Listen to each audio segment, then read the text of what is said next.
नमस्कार मंडळी, मी आहे अश्विनी आणि तुमचं स्वागत करते आहे माझ्या यूट्यूब चॅनलमध्ये. चॅनलचं नाव आहे योलो. तर कसे आता आपण सर्व मजेत ना? तर आता आज आपण आलो आहे, एक मंदिर आहे चांगवटेश्वर मंदिर म्हणून.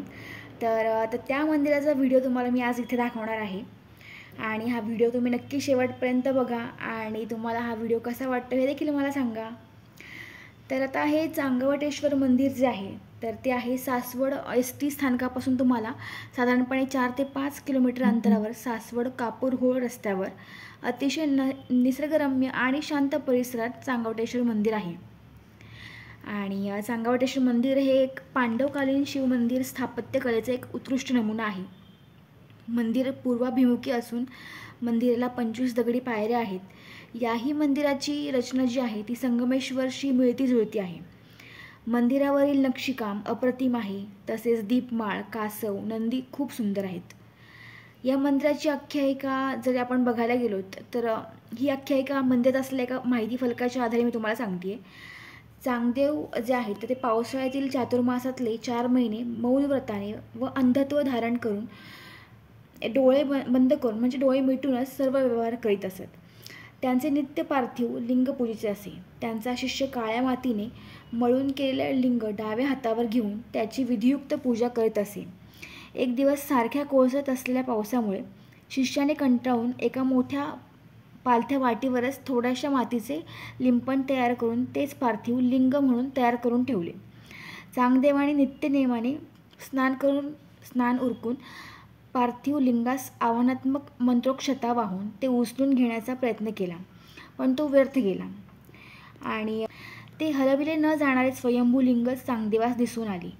त्यांनी छोटेसे मंदिर बांधून त्या स्वयंभू लिंगाची उपासना कायम ठेवली. यावरूनच या मंदिरास चांगवटेश्वर असे नाव पडले. आणि या मंदिराचा जीर्णोद्धार सरदार अंबाजीपंत पुरंदरे यांनी सन 1700 केला. सध्या देवस्थान मालकी हक्क सरदार जयसाहेब राघवेंद्र पुरंदरे यांच्याकडे आहेत. आणि आता तुम्ही हे जर मंदिर बघायला गेलं तर इतकं सुंदर मंदिर आहे आणि निसर्गरम्य वातावरण आहे, कारण आजूबाजूला पाणी देखील आहे.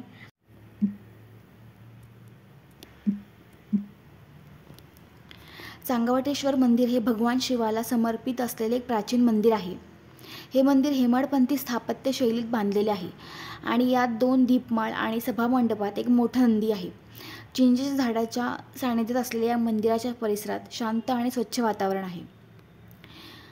मंदिराची वैशिष्ट्ये अशी आहेत की स्थापत्यशैली हे मंदिर हेमाडपंथी स्थापत्य शैलीत बांधलेले आहे.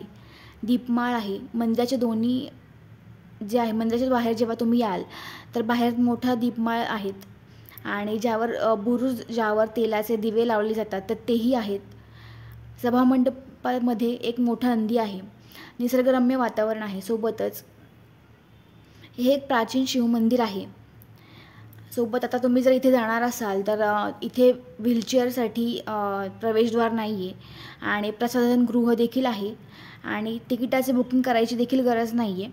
जर तुम्ही फोटोशूट वगैरे किंवा व्हिडिओ शूटिंगसाठी येणार असाल तर तुम्हाला इथे येऊन बुकिंग करता येते. सोबतच तिथे तुम्हाला चेंजिंग रूम देखील तुम्हाला मिळतात, कारण आता सध्या वातावरण असं आहे की लोक मंदिरात जाण्यापेक्षा फोटोशूटसाठीच इथे येतात. कारण गर्दी जी मी स्वतः पाहिली आहे तर ती फक्त फोटोशूट आणि प्री वेडिंग वगैरे यासाठीच लोक इथे आलेली दिसली मला. कारण मंदिरात दर्शनासाठी येणारे लोक जे आहेत साधारणपणे नारायणपूर म्हणा किंवा केतकावळे साईडचे लोक जे दर्शन करून येतात किंवा जेजुरीवरून जे येतात तर तेच लोक जे आहेत त्या मंदिरामध्ये रस्त्याने लागतं म्हणून येतात दर्शनासाठी आणि आजूबाजूच्या परिसरातील लोक देखील दर्शनासाठी येतात. पण जास्त जो क्राऊड येतो आहे तर तो फोटोशूटसाठीच इथे येतो. तर फोटोशूटसाठी देखील इथे तुम्हाला साधारणपणे 1200 किंवा 1300 चार्जेस असे लावलेले जातात आणि बाकीची सोय देखील आहे.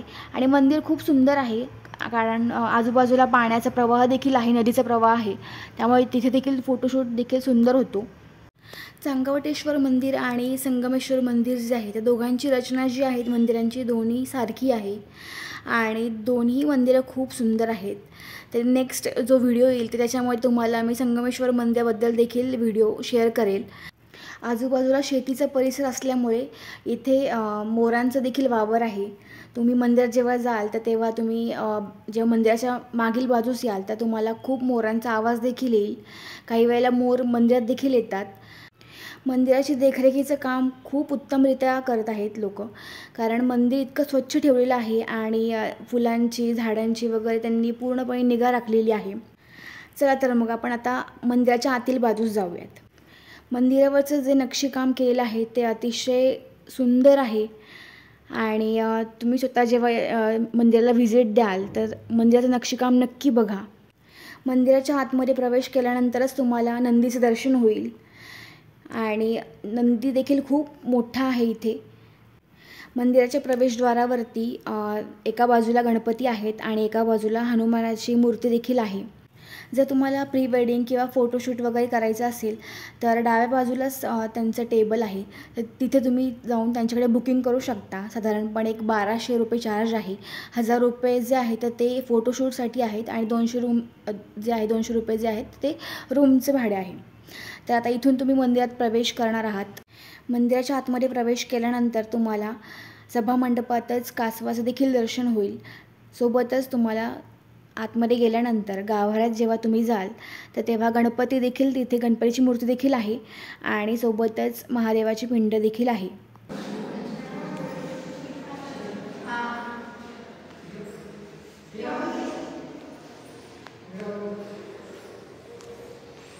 एकदम शांत वातावरणात आणि खूप छान दर्शन देखील तुम्हाला इथे मिळेल, कारण अजिबात गर्दी नाही, गोंगाट नाही. शांतपणे तुम्ही येऊन मंदिरात बसू देखील शकता आणि परिसरच एवढा मोठा आहे की तुम्हाला बसण्यासाठी भरपूर जागा आहे तिथे. चला तर मग आजसाठी एवढंच. तुम्हाला हा आजचा व्हिडिओ कसा वाटला हे नक्की मला कमेंट करून सांगा आणि जर तुम्ही नवीन असाल तर चॅनलला सबस्क्राईब नक्की करा आणि तुमचे काही सजेशन वगैरे असतील तर ते नक्की मला कमेंटमध्ये सांगा. चला तर मग आपण भेटूया पुढच्या व्लॉगमध्ये. तोपर्यंत bye bye, take care, thank you so much.